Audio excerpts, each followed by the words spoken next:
Pode perguntar? Pessoal, vocês estão ouvindo a gente bem? Todo mundo ouvindo? Legal aí? Estão ouvindo? Ei, Raquel, Denise, todo mundo ouvindo? Pega ali para mim. Renato, pessoal de Porongatu, Tainá, muitos estados aí. Aluna Ellen. Está valendo aí? Valendo. Tá. O dela já está na senha? Olá, pessoal. Então, a gente dando seguimento às nossas lives aqui na Doutor Família. Hoje eu tenho um grande prazer, uma grande alegria em estar recebendo uma grande profissional, uma grande médica, mas, além de tudo, uma grande amiga, que é a professora doutora Flávia Azevedo. Professora Flávia é minha contemporânea aí da época de faculdade, lá no Espírito Santo, e a gente não se conhecia de lá, né, Flávia? E acabou aqui na Uninove, a gente acabou encontrando e formando essa grande amizade. Então, a Flávia é uma geriatra competentíssima aqui do estado de São Paulo. Ela é goiana, mas também reside aqui há alguns anos. E aí ela me deu a honra de poder recebê-la aqui na Doutor Família hoje, a Flávia, e nós vamos falar. Flávia é formada pela Santa Casa de Misericórdia, da Escola de Ciências Médicas da Santa Casa de Misericórdia Vitória. Depois ela fez a clínica médica aqui, né, Flávia? A clínica médica e a geriatria no Hospital das Clínicas, aqui da USP, e ela é também coordenadora do curso de medicina da Uninove Guarulhos e também médica do Hospital das Clínicas da USP, e tem atuado na linha de frente nesse enfrentamento ao Covid-19. Então, Flávia, boa noite, muito obrigado por sua presença, suas considerações aí iniciais. Boa noite a todos, né? Igual o professor Cristiano comentou, sou Flávia Azevedo, né, médica assistente do Hospital das Clínicas, né, e além disso também docente da Uninove e coordenadora do campus de Guarulhos da Medicina. Né. Acho que é importante a gente alertar hoje, acho que o assunto vai ser interessante, né, professor?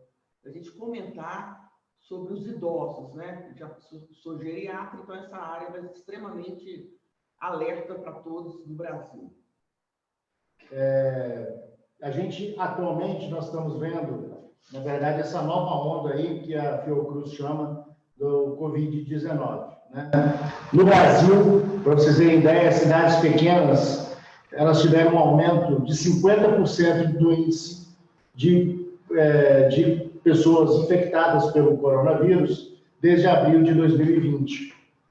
Então, Flávio, essa já é aí uma primeira consideração. A gente sabe que, embora tenha um grande número de pessoas que vão ser infectadas, que têm sido infectadas, os estudos eles referem que pessoas de mais idade, da melhor idade, vamos assim dizer, elas acabam tendo uma possibilidade de comprometimento maior. Queria que você falasse um pouco sobre isso, para os nossos telenautas aí poderem entender. O que acontece? Os idosos, eles representam um grupo de risco, né? Isso por quê? O processo natural do envelhecimento, que a gente chama de senescência, que começa a partir dos 30, todos nós vamos ter um envelhecimento natural. Só que nos idosos, eles têm imunossenescência, ou seja, a imunidade dele vai se envelhecendo com o tempo. Então, por isso que a gente considera esse grupo acima de 60 anos, que é considerado idosos, são pessoas acima de 60 anos. Então, a imunidade dela vai se envelhecendo com o decorrer dos anos. Ou seja, aquela reserva que a gente tinha, por exemplo, no coração, isso vai reduzindo aos poucos com a idade. Né? A reserva do pulmão, a reserva do rim. Então, isso é extremamente importante a gente alertar essa população. Entendi. E dentro dessas orientações, Flávio, a gente sabe que, por exemplo, a pessoa que está com um tosse, espirro, a orientação é ficar em casa, né? Não ir para o hospital, não procurar. Então, assim, quais seriam os sinais de gravidade? Porque a gente sabe que, no caso da pessoa idosa, da pessoa da terceira idade, é muito, eu penso numa posição de filho que esteja nas casas, né, que esteja no seu abrigo, e ele pensa, será que é o momento de levar minha mãe, meu avô, meu pai, minha mãe, os avós para o hospital? Como que é isso? Quando que é esse momento que a pessoa da terceira idade deve procurar um serviço médico específico? Devido a esse próprio processo de imunescência, alguns sintomas, que é muito comum, por exemplo, no jovem, no adulto, febre, tosse, isso não vai aparecer nos idosos. Muitas vezes pode aparecer mudança de comportamento, um estado de confusão, tremores, né? Às vezes muda a aparência do paciente idoso. Então, assim, o paciente começa a mudar os hábitos. Então, isso tem que ser tipo de alerta. Tremores. A febre, às vezes, não é muito comum nos idosos, né? Outra coisa que chama a perda do olfato. A gente já sabe que o idoso já perde o olfato no decorrer dos anos. Então, não é só esses sintomas, tosse, febre, anosmia, que vai acontecer no idoso. Então, a gente tem que deixar alerta a isso também. Uma mudança de comportamento, um estado de confusão. Então, professor, a gente tem que alertar para outros sintomas que podem aparecer no idoso, né? Por exemplo, o reflexo de tosse pode estar diminuído no idoso. Então, às vezes não vai ter essa tosse, mas a mudança do comportamento, como ele era antes, e agora de repente começou a mudar, está lá confuso, mais irritado, fica mais irritado, a irritação também é um outro sintoma. Então, tudo isso tem que deixar alerta, né? Mas um padrão importante que é essa fadiga, né? Quando a gente fala fadiga, assim, a falta de ar é muito presente também. Então, isso serve de alerta, que a gente mede a frequência respiratória. Mas o de básico que a gente tem que manter para vocês é assim, se vê que o idoso, né, essa população de terceira idade, está ofegante, falando cansada, dor no corpo, mialgia, isso tem que chamar, é um aviso de alerta. Então, pessoal, ficou muito claro aqui que a doutora Flávia falou, questão de febre e falta de ar, né? Falta de ar. Insuficiência respiratória que a gente chama, mas para o leigo a falta de ar é um sinal importante. E essa questão da confusão a gente percebe, né? Flávia, que está na linha de frente lá no hospital, ela tem recebido, né, vários casos nos seus plantões. Alguns pacientes, por exemplo, alguns idosos que já têm um transtorno de neurocognitivo, ou seja, uma demência, por exemplo, Alzheimer, né? Então, às vezes chega para a gente que o paciente está mudando o comportamento. Antes ele acordava, tomava um café. Hoje de manhã não acordou, ficou meio estático, ficou meio parado. Isso chama alerta, né? E a respiração dele está mais rápida. Então, isso é um alerta para os cuidadores, seja a família ou seja um cuidador. Então, é muito importante a gente estar atento a essas situações. Lembrando que no Brasil, no dia de ontem, isso é um boletim do Ministério de ontem, nós tivemos cerca de 155 mil pessoas infectadas no nosso país. E com 10.627 óbitos, com uma letalidade de 6,8% na média geral. Mas parece que na pessoa idosa isso muda um pouco, né, Flávia? A maioria dos pacientes internados que nós estamos assim, no Brasil, 80% de internação são pacientes idosos, né? 70%, 80%. E desses pacientes idosos, o que a gente fala? A letalidade no Brasil, no geral, chega a ser 6,8% a 7%. Mas nesses pacientes internados idosos, a letalidade dobra, ou seja, aumenta. Então, isso é muito sério, isso é muito grave. Por isso, a gente tem que alertar esse isolamento social do idoso em casa. E quais seriam, assim, impactos que eu penso assim, né? Estamos, grande parte da população já isolada, muitos em quarentena, uns que podem, os que não podem evitam sair além do que precisam, né? Sobretudo trabalho, seu caso, por exemplo.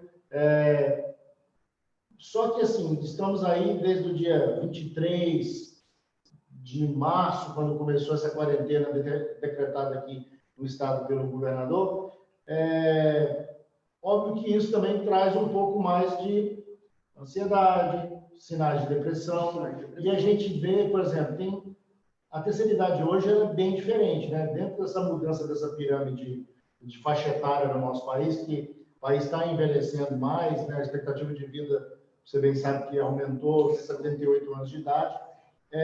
Acaba que nós temos pessoas que provavelmente te procuram nos consultórios estão muito bem de saúde, né? Pessoa de 70 anos hoje. É boa essa lembrança que, assim, essa idade acima de 60 anos, nós temos idosos muito saudáveis, né? E esses idosos saudáveis, sempre questionando a gente no consultório, mas doutora, ficar dentro de casa, o que fazer? Eu moro sozinha, às vezes eu estou louca para abraçar meu neto. Então, assim, hoje a gente tem várias estratégias para ajudar esse paciente de terceira idade, né? Uma das estratégias tem o telefone, por vídeo, por WhatsApp, vídeo por Facebook. Então, assim, tem algumas estratégias que pode acalentar essa ansiedade do idoso, até essa depressão. Olha, a depressão tem que ser tratada, mas até que ponto a gente tem várias estratégias que o filho, a família, o cuidador, ou até a vizinhança. Eu tenho um exemplo básico, um idoso, né, um paciente que mora sozinho, não tem família nenhuma. Então, assim, o bairro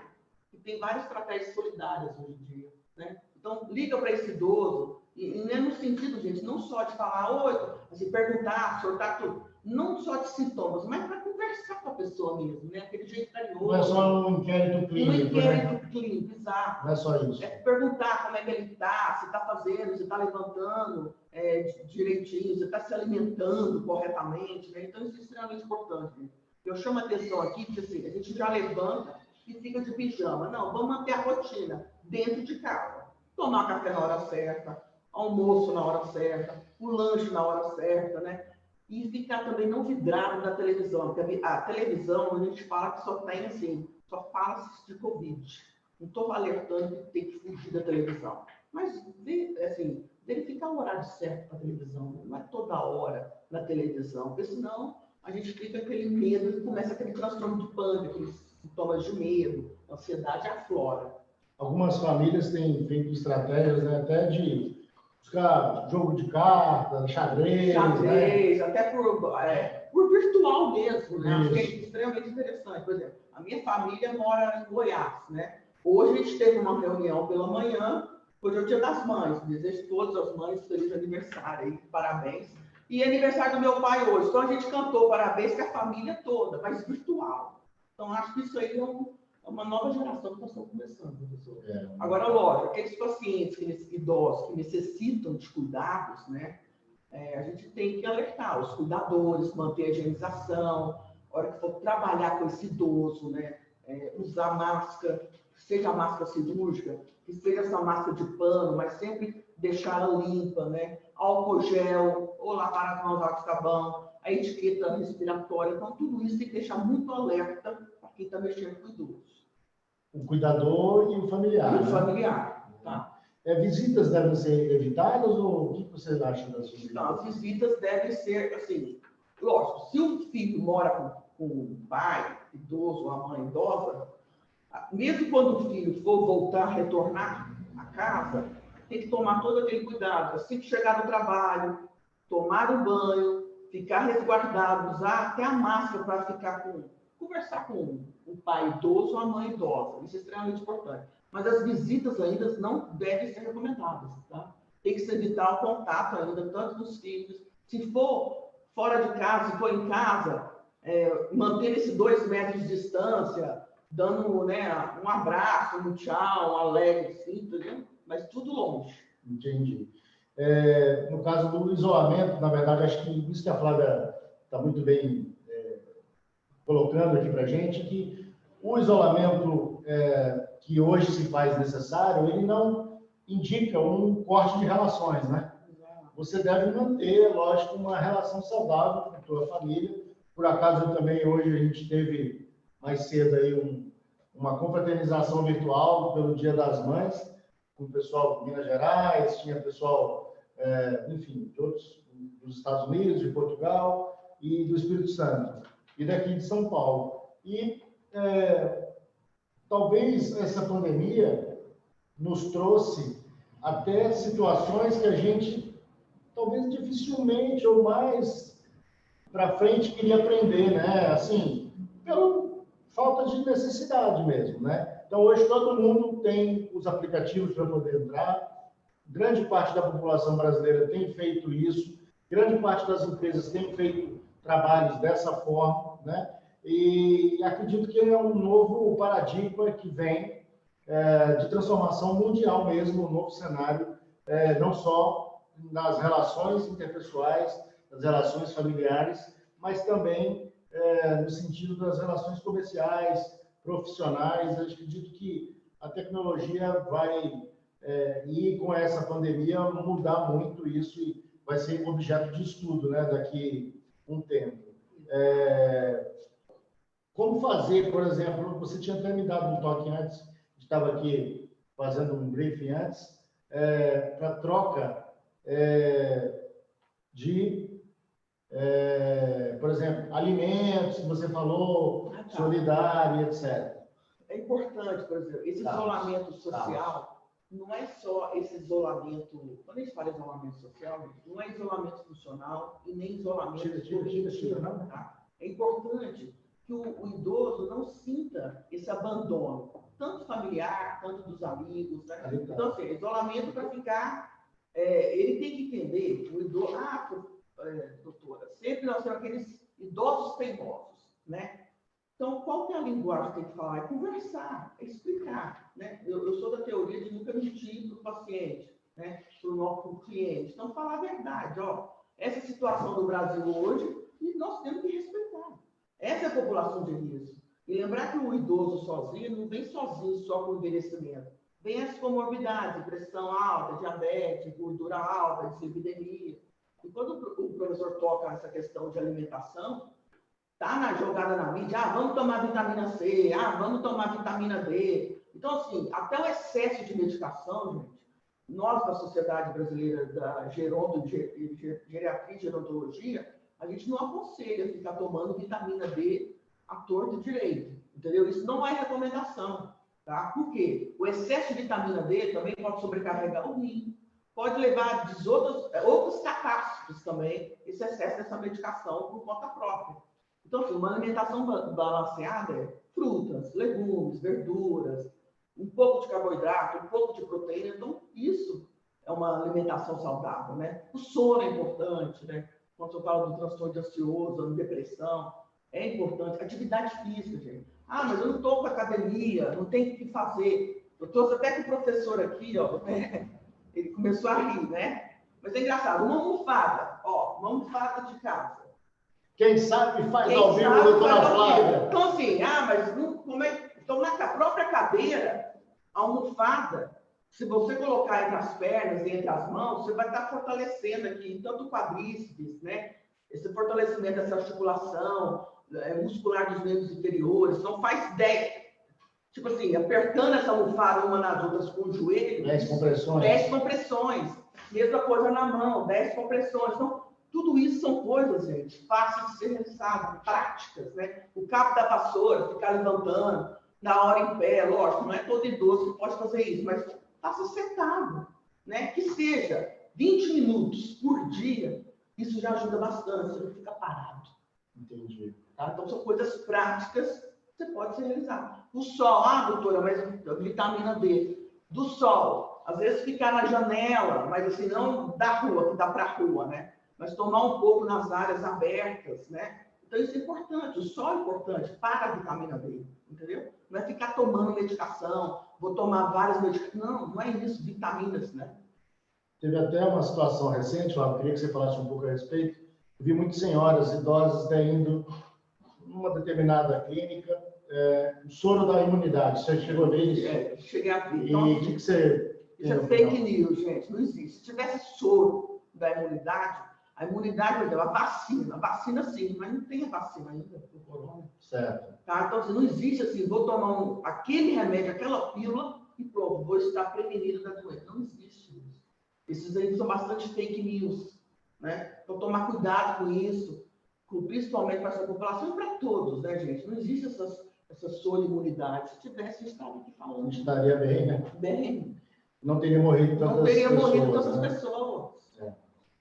Algumas doenças que a Flávia falou de comorbidades, Flávia, hipertensão e diabetes? Hipertensão e diabetes, a hipertensão a gente está vendo vários casos no hospital, essa comorbidade, parece que esse vírus tem um trofismo no coração, tem um tropismo, assim, em coagulopatias, então isso é extremamente interessante, né? Em relação, por exemplo, paciente com asma, Com asma também. Asma também, DPOC, mas os que mais, assim, morrem, O DPOC, mais para o graves. telenal entender, seria aquele pessoa... Doença pulmonar crônica, que fumou bastante. Efizema, com aquele bronquite crônico, né, que a gente fala. Certo. Então, esse é um quadro mais que pode complicar a situação de uma infecção. A diabetes, então, o que a gente frisa?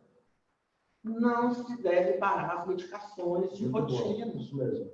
Então, assim, mantém, doutora, mas eu tenho uma consulta tal dia para renovar, por exemplo, uma receita. Dependendo de como é que você está, você pode até pedir para o seu médico profissional, ou, assim, para renovar a receita. Mas, fora isso, as consultas devem ser mantidas. Né? Então, assim, não parem, o que a gente está vendo muito, professor, é o paciente, principalmente de maioridade, parando as medicações. Isso não pode acontecer. Você tem que manter tomando o seu remédio da pressão, da diabetes, né? Da artrite, do lúpus, que seja. Então, assim, isso é extremamente importante. Não se deve parar a medicação de rotina. E os pacientes no consultório têm parado? Alguns pacientes têm parado dessa população, mas quando a gente vai atender, eles preferem ir em casa, né? Home care. Né? Ou então por telemedicina também, que é extremamente... Hoje a gente está usando bastante essa medicina e o CREMESP, o CRM, liberou. Né? Entendi. No caso que você falou daquela ação solidária no prédio, né? Como que é isso? Então, lá onde eu moro, em alguns bairros, né, que a gente tem conversado bastante, existem essas ações solidárias, né? Vizinhos que sabem de onde que tem idosos morando, né?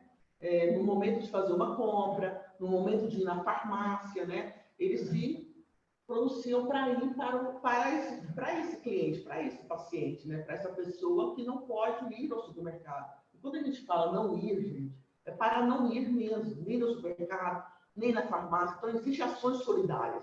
Eles ligam, estou precisando disso, faz a listinha, e eles entregam na porta, ou deixam na portaria, ou vão entregar na porta. Tudo com higienização, então isso é muito bom. Compras, né? Então, existe isso e está sendo feito. Uma outra coisa que a Flávia falou aqui, que eu acho que é importante ressaltar, é que no idoso, não necessariamente você vai ter a febre, não é isso? Isso. E você pode ter as pneumonias atípicas também, né? Que não vão cursar com o mesmo quadro, tanto comemorativo clínico, assim, né, a gente chama de manifestações atípicas, né? Ou seja, que não é típica do idoso. Por exemplo, aquela gripe, síndrome gripal, tosse, espirro, às vezes não é a pneumonia, com tosse, com catarro, que não é igual ao do idoso, né? A gente fala de manifestações atípicas, ou seja, sem tosse, às vezes é sem febre, a maioria das vezes é sem febre, gente. O paciente idoso é muito raro ter febre. Outro alerta, estou relembrando aqui, de beber água, né? Hidratar. O idoso, do corpo dele, assim, existe aquela perda de água, né? Ele não tem a sede. Normalmente, o idoso não sente sede. Então, é importante ficar aquele alerta da garrafinha. Tudo quanto é canto da casa. Para quê? Para lembrar de tomar água. Porque vai estar chegando o frio e a gente agora não vai beber água mesmo. Então, é importante hidratação. E quando a gente fala hidratar, não vai ficar tomando água de coco, né? Gatorade, porque isso é muito rico em sódio, potássio, né? E alguns pacientes já têm algumas comorbidades. Beber água. Isso aí. Então, assim, não existe o soro da imunidade, né?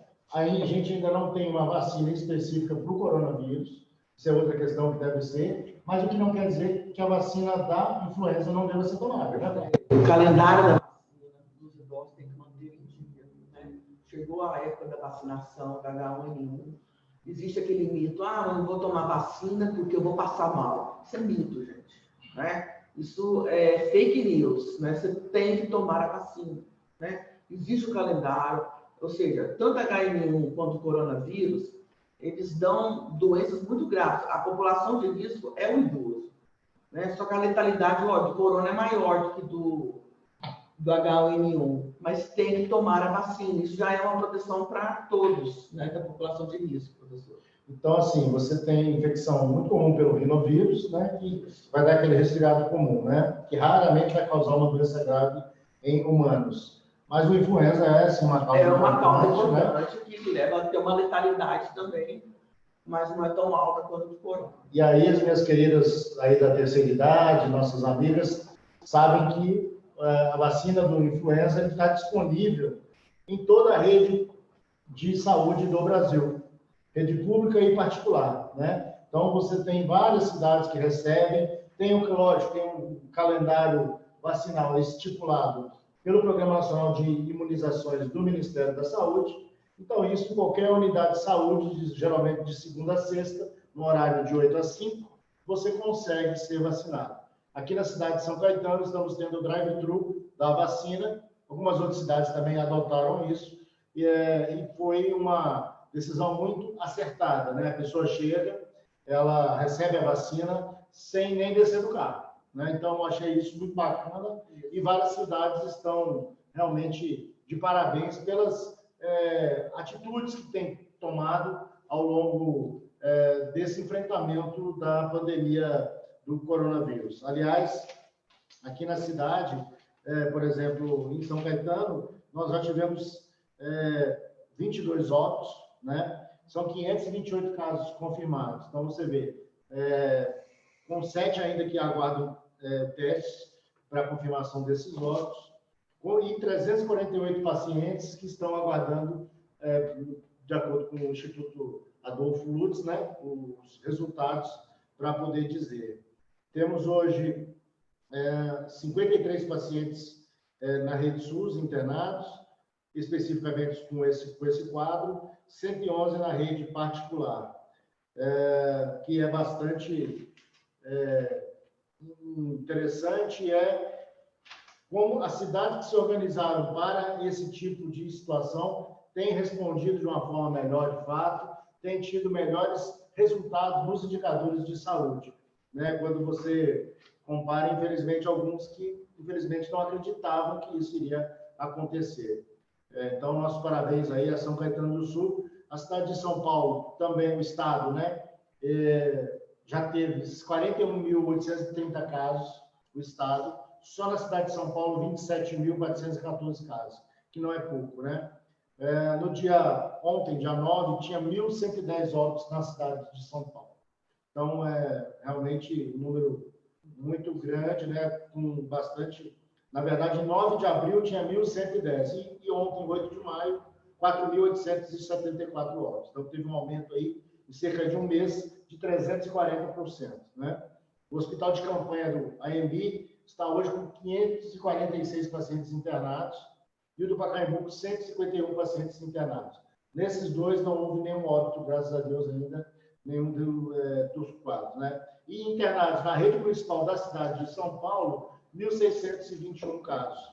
Em UTI, doutora, 424 casos, né? E em ventilação mecânica, 349. Como a senhora vê, por exemplo, a taxa de ocupação hoje na cidade de São Paulo para a UTI em torno de 86%, que é um número que nos preocupa, né? Um pouco porque estamos chegando aí, não vou dizer que o sistema está saturado, mas ele está talvez no seu limite. O que o familiar, a pessoa que tem algum parente, que é cuidador de alguém da terceira idade, poderia fazer para contribuir para que o nosso idoso não tenha que passar por isso, né? Você vê, 424 pessoas em UTI na cidade de São Paulo, por conta do coronavírus, né? Então, um dado oficial, não sou eu que estou falando, é algo que realmente nos preocupa, assim. O que você acha que poderia ter algo a mais para que as famílias, que as pessoas em casa poderiam ajudar nessa situação, por exemplo? Conscientização aí, manter ainda esse isolamento social, que é extremamente importante, que parece que São Paulo, nós tivemos uma baixa aí, era acima de 50%, agora está baixando cada vez mais, passa nas ruas, tem gente na rua. Então, assim, esse grupo de riscos, tanto os familiares, tem que tomar alerta, ou seja, manter essa população da terceira idade dentro de casa, né? Manter esse isolamento, manter esse distanciamento, até aqui, tanto eu como o professor Cristiano, a gente está com distanciamento, o uso da máscara, né? Tem que, assim, seguir as regras, né, professor? Eu acho que é extremamente importante. Com certeza.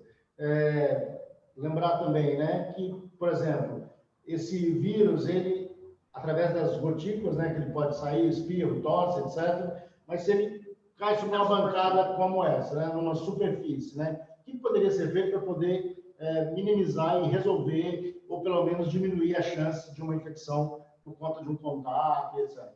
Sempre manter a limpeza, gente, a higienização, né? Quando a gente fala, por exemplo, mas eu não posso sair na rua, não posso descer as escadas, mas o corrimão que você pega, a pessoa ou outra está pegando, aquele vírus pode ficar naquele corrimão algumas horas a mais. Então, assim, isso a gente alerta, porque leva na boca, leva na mucosa, vai coçar o olho. Então, assim, manter lá, passar o álcool mesmo, 70%, limpar com água e sabão as superfícies, né?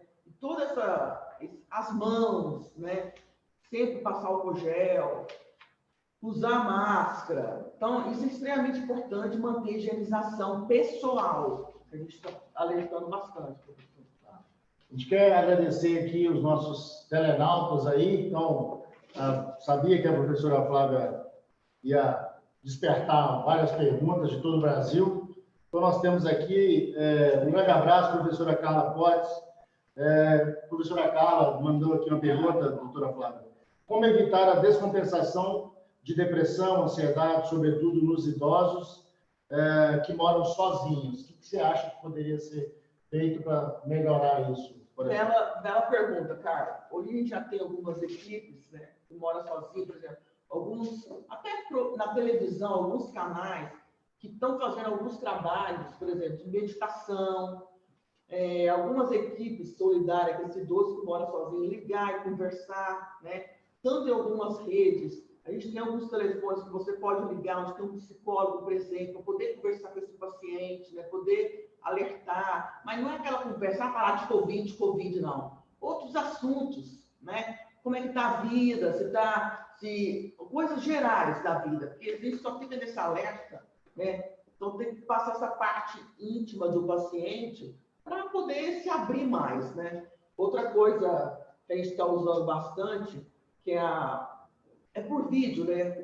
Os filhos gravam vídeos dos netos brincando e mandam para esse paciente, né, idoso. Por exemplo, meus pais em Goiás, a Denise está em Campo Grande, por exemplo. Aliás, Denise está seguindo a presente gente. aí, Um abraço lá em Campo Grande. Então, ela grava os vídeos da sobrinha e manda para minha mãe e para o meu pai. É a alegria deles. E manda para a tia, não? Manda para a tia, manda para todo mundo. Já tem um vídeo do WhatsApp, grupo de WhatsApp da família inteira. Então, isso é legal, porque criança é alegria para eles. Né? É isso aí. Chegou uma outra pergunta aqui da Michele Ota, nossa aluna aí, querida, de Osasco. A telemedicina se encaixa bem nesse ponto do atendimento? E talvez eu acho que eu entendi isso, do acompanhamento e disso, de diminuir esse isolamento. Total. Do idoso. Camila. Michele. Michele.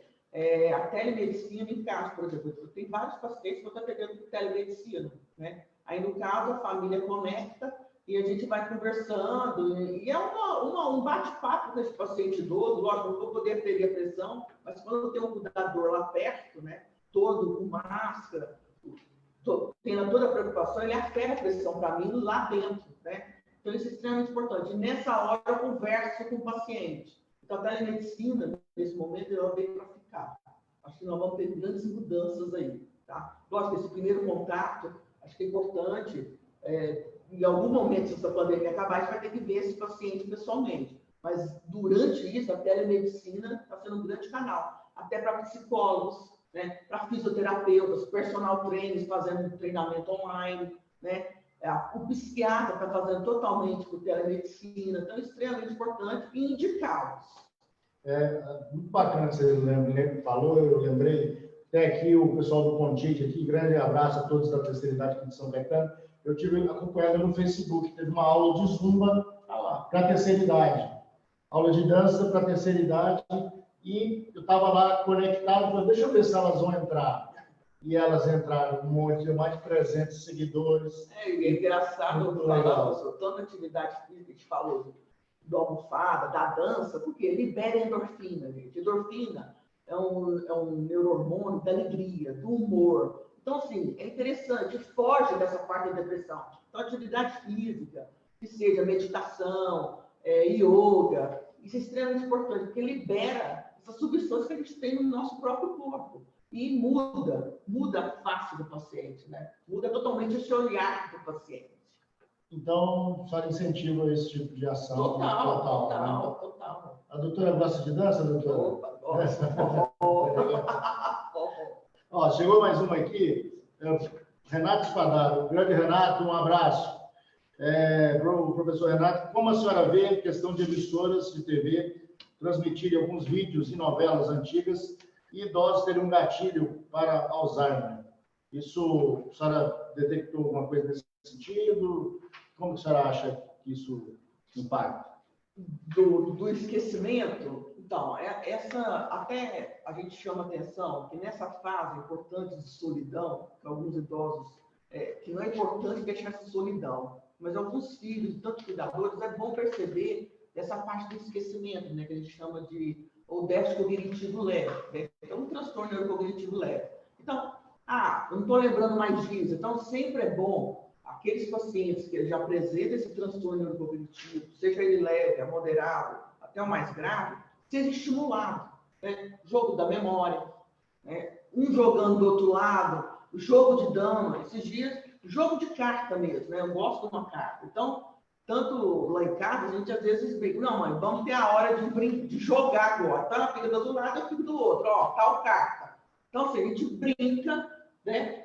Disso. Então, é extremamente estimular a cognição, a memória do idoso nessa fase. Seja por telefone, mãe, a senhora tomou os remédios tal, ó, passou tal hora, vai passar aquilo. Anota na caderneta. Mãe, lembra? Mas eu não estou saindo. Manda ela anotar na caderneta. É extremamente esse exercício, gente. Até o professor Ricardo Vitrino do HC sempre fala. É extremamente importante a gente ter uma cadernetinha para anotar as coisas. Né? Hoje em dia a gente está tudo no telefone, mais fone. Não, mas eu tenho uma caderneta. Né? A maioria das nossas coordenadoras tudo tem uma cadernetinha. Então a gente anota os pontos relevantes. Então é extremamente importante isso. Uma outra questão, no caso importante, né? O período de transmissão ele vai 24 a 48 horas desse vírus, né? 24 a 48 horas antes dos sintomas e 3 a 4 semanas após o início dos sinais e sintomas. Certo. Então, daí a importância, gente, da gente estar sempre atento nessa evolução do familiar, né? Saber fazer uma investigação mesmo do ponto de vista do interrogatório clínico dele, da história, se teve contato ou não, enfim, se tem alguma coisa que suspeite, baseado nisso, tentar identificar. Lembrando que talvez a pessoa da terceira idade ou idoso esteja morando sozinho, né? Não deixar de promover esse contato, né? Seja através das mídias, no telefone mesmo, seja através de algum canal de comunicação que você consiga estabelecer.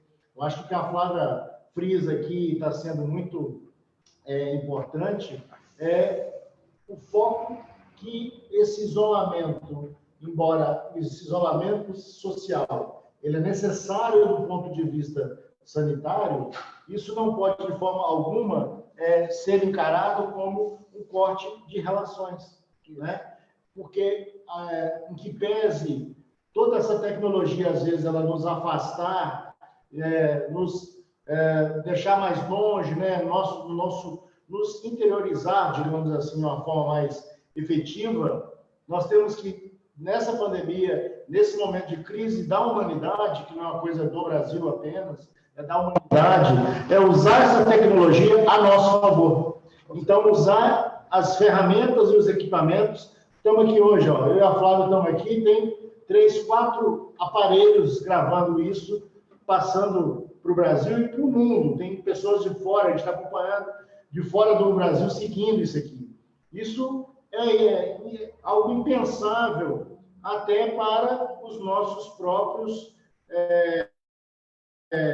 pais e avós, né? Quem de nós, em janeiro, podia imaginar que estaríamos numa situação dessa no mês de abril, maio? Quem de nós ousaria, lá no Réveillon, imaginar que isso ia acontecer hoje? A vida é muito efêmera, e é o que eu disse hoje para minha família. Aproveitem esses momentos, façam uma limonada desse limão, e é isso que nós devemos fazer, e é isso que nós, enquanto sociedade, enquanto humanidade, devemos propor e fazer, assim, um mundo melhor. A Flávia, eu sei que ela é uma médica humanista, eu sei que ela é uma médica que defende a vida, defende a ciência e defende o SUS, e ela é alguém que integra esse time da saúde. Os profissionais de saúde estão desgastados também, né? Uma pressão enorme, uma pressão que eu falo não no sentido apenas de atender o paciente e com que ele responda, mas uma pressão mesmo de não saber se volta para casa. E se volta para casa, como está voltando para casa. Imagina uma pessoa, tipo a Flávia, vamos supor que se ela morasse aqui com a mãe dela, ou com o pai dela, né? E fosse para dentro de casa. Então, como que você enxerga, Flávia? Você tem contatos, claro, colegas, médicos, enfermeiros, fisioterapeutas, enfim, gestores de saúde, que têm tido esse contato e estão com familiar em casa. Eu tenho com minha mãe de 85 anos em casa. Eu vou chegar perto dela, eu não sei se eu beijo, se eu abraço, eu não faço nada. Né? Há 2 meses isso. Como você vê isso? O que você acha que pode ajudar a dar uma melhorada nisso aí? Então, existem alguns profissionais, né, que, tanto, igual o senhor comentou, que existem os pais, né, ou filhos também, que estão dentro de casa. Né? O que a gente está aconselhando e que se deve ser feito, né, gente? Assim que chegar da unidade que trabalha, né, retirar a roupa antes de chegar, sapato, né? Deixar essa roupa ir direto para a lavanderia, né? Lavar essa roupa e ele ir direto para o banho. E nesse primeiro momento, ficar um pouco afastado da família, não evitar beijos, abraços, porque criança, quando vê, adora abraçar, né? Mesma coisa os pacientes, gente mais velha gosta de beijar, de acariciar o filho, né? E o filhinho. Então, assim, isso deve ser evitado. Nesse primeiro momento, a gente fala, quanto mais longe, mais próximo. Essa é a nossa frase, né? Quanto mais longe, mais próximo. Quanto mais longe, mais próximo agora. Então, essa é a frase que eu falo para todos os pacientes meus e para a família. Gente, vamos fazer assim, quanto mais longe agora, mais próximo a gente vai estar futuramente. E outra coisa que o senhor falou, professor, por exemplo, tem gente profissional, colega nosso, que a família é cheia, então prefere ficar no hotel, né? Que prefere ficar se isolado assim, no hotel e não ver a família. Isso aí também é uma outra estratégia, tá? Porque às vezes ficam direto na UTI, unidade de terapia intensiva, que é uma unidade mais, assim, onde está o paciente entubado, onde o risco é maior para ser contaminado, principalmente profissional de saúde, então eles preferem não ir para casa, preferem não ir ver os filhos. Né, que mora no interior, ou então a família foi para o interior, ficou lá quieta, e ele fica aqui sozinho na cidade. Então, isso é uma das estratégias. E quando for, gente, usar a máscara, manter a higienização. Porque às vezes a gente esquece, está virando rotina, e a gente, passa despercebido. Álcool gel todo canto da casa. Né? Água, sabão, beber água, é extremamente importante hidratar nesse momento. Hidratar, né?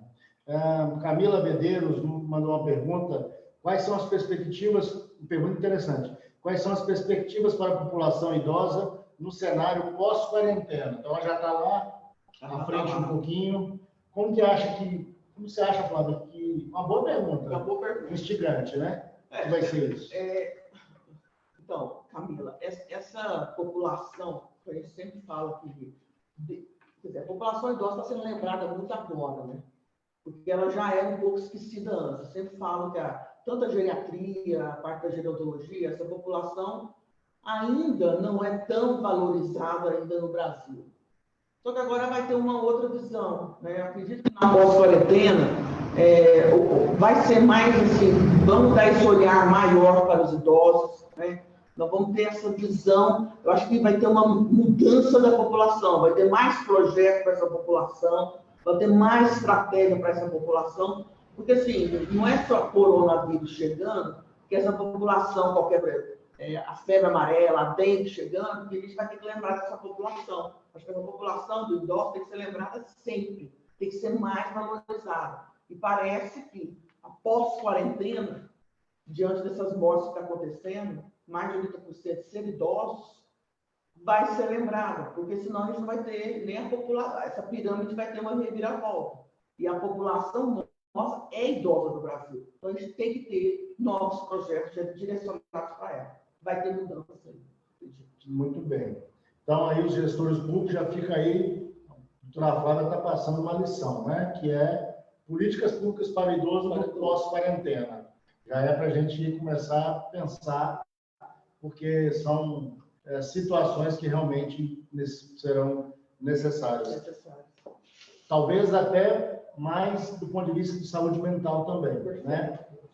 Mas não tem sido fácil. Não só depressão, e para jovens também, para adultos também, a gente está falando só de idosos, mas assim, tanto a depressão e transtorno de ansiedade vão ser doenças extremamente assim, com alto índice pós-quarentena. Certo. Então, assim, vai ter que ser trabalhado isso bastante. Né? Porque o pânico está tanto, gente, e lógico, os fake news, que assim, vou entrar no elevador, põe a máscara, tira a máscara, então tem gente, então assim, é muito pânico. E ao mesmo tempo, a gente tem que ficar calmos diante de algumas situações, porque não adianta pânico. Não adianta pânico nessa hora. Né? E uma outra, Camila Riquelme mandou, mas acredito que você já abordou um pouco, sobre atividade física, como podemos orientar o idoso. Então, Camila, igual eu falei, a gente tem que alertar o idoso a fazer atividade dentro de casa, né? E seja assim, mas eu não tenho aquele colchonete, não tenho assim. Pode ser no tapete de casa, estiver limpo, higienizado. Então, a almofada, um cabo de vassoura, né? Sempre com uma cadeira, fazer sessões 10 vezes, levanta, porque até esse ato de levantar da cadeira sem apoio, tá? Estou fazendo 3 vezes.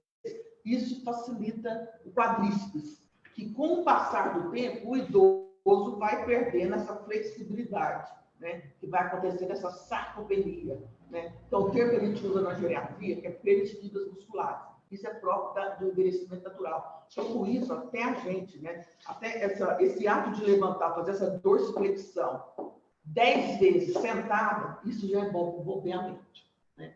Então, são exercícios práticos.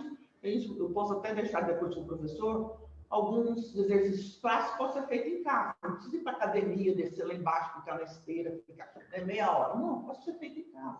Né? Das mãos, com a almofada, do cabo de vassoura, de levantar, fazer sessões, né? Pôr em frente, assim, até vassoura ou rodo, ficar levantando. Então, assim, são algumas coisas práticas que fáceis de ser feitas. Meia hora, 20 minutos, todo dia, já dá um bom resultado e já tem trabalho descritos. A gente queria aqui estar mandando um alô para a doutora Régia Neuro. Doutora Régia, que bom que está aqui acompanhando a gente. Em breve vamos bater um papo aqui também. A Solange Keller, diretora aí da Escola Anne Sullivan. Alessandra Caturano, beijo, Alessandra Rubens. A Joana Dark, querida Joana, Rodrigo, Nery, Vânia Carvalho, Rodrigo, presida do DCE.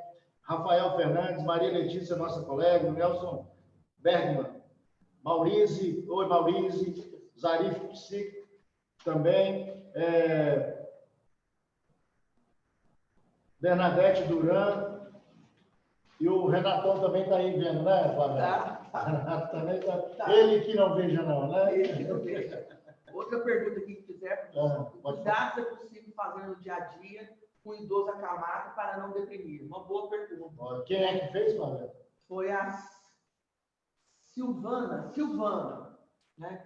Acho que, Silvana, uma das coisas que a gente fala, principalmente de pacientes nesse caso acabado, seja com demência vascular, um acidente vascular isquêmico ou Alzheimer, né? A gente sempre mostrando fotos, vocês devem ter fotos em casa, gente, né? Tomar cuidado, assim, lógico, passar um pano com álcool gel ou alguma... limpar esse, né, com uma flanela.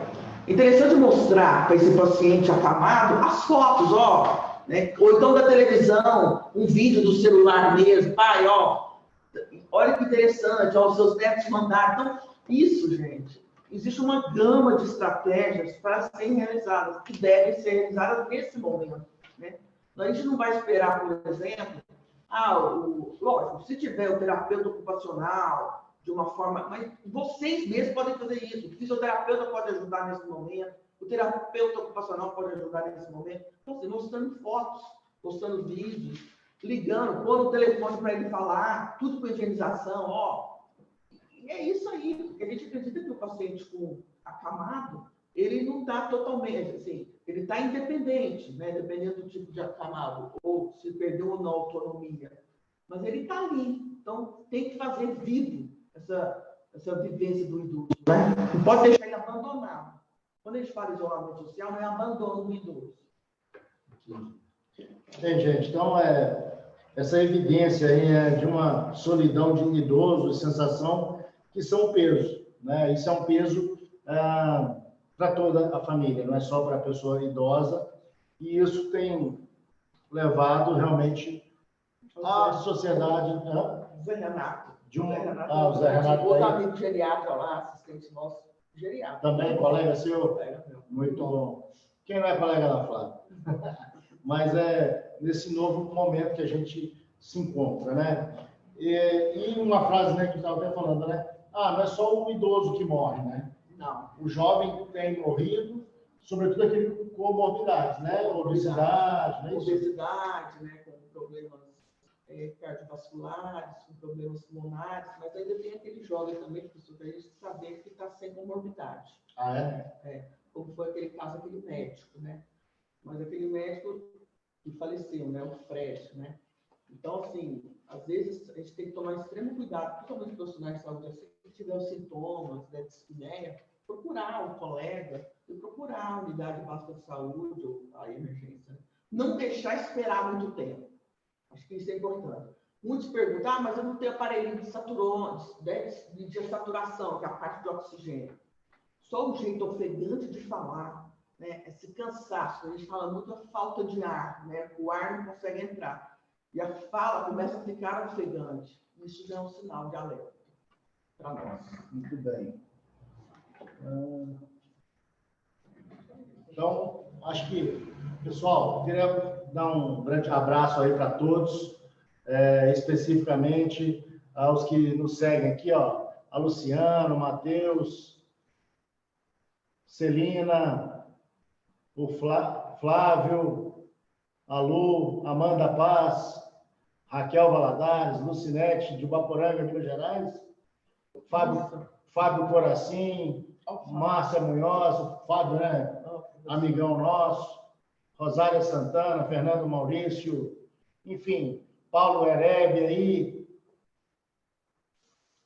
muito legal, Rosângela de Moura, oi Cris, um grande beijo, Virgínia Ceruti, Virgínia, nossa contemporânea também, é professora hoje na Uninove também, mas é contemporânea nossa da Federal do Espírito Santo, Karen Katsuyama, nossa anja, a Maria Amélia, Daiane Silvério, Heloísa Gemba, grande Zieba, Maria Catalão, Bárbara, enfim, a todos vocês, Isabela. doutora Flávia, ó, a enfermeira Maria Celina aqui, ó, Isabela Tedesco, oi Bela, espera aí que eu fiz um Carlão, espera aí, aqui, ó.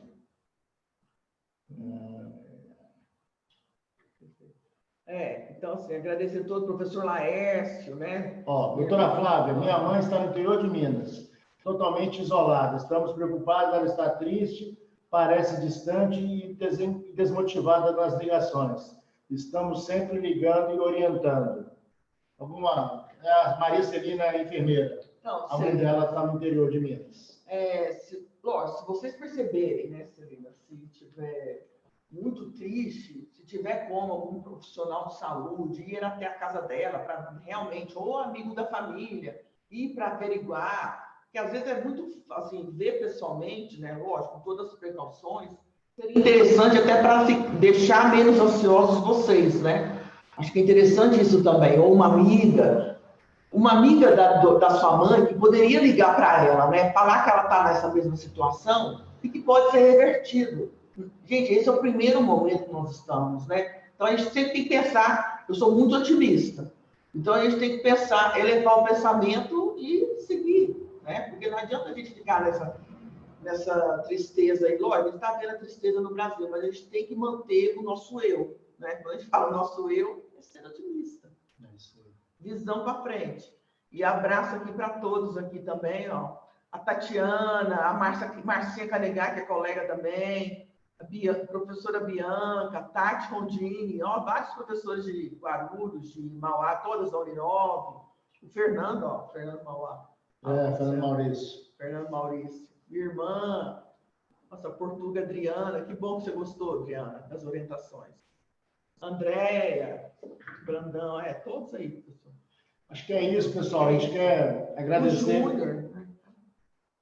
A gente quer agradecer vocês, mas quero agradecer sobretudo aqui a minha amiga doutora Flávia, pela oportunidade, né? A gente tem um convívio no dia a dia, mas também muito obrigado por sua disponibilidade. Tenho certeza que isso, quanto mais informação, melhor, e ainda mais informação para uma pessoa de seu gabarito. Muito obrigado pela sua gentileza em aceitar esse convite aqui, comparecer conosco. Tá bom? Obrigada, meu professor. É uma honra estar aqui com vocês todos. E lembrar, quanto mais próximo, quanto mais distante, mais próximo. É isso. Tá bom? Tamo junto, ó. Tamo junto. No cotovelo. Tamo junto. Tchau, pessoal. Tchau. Um abraço. Tchau.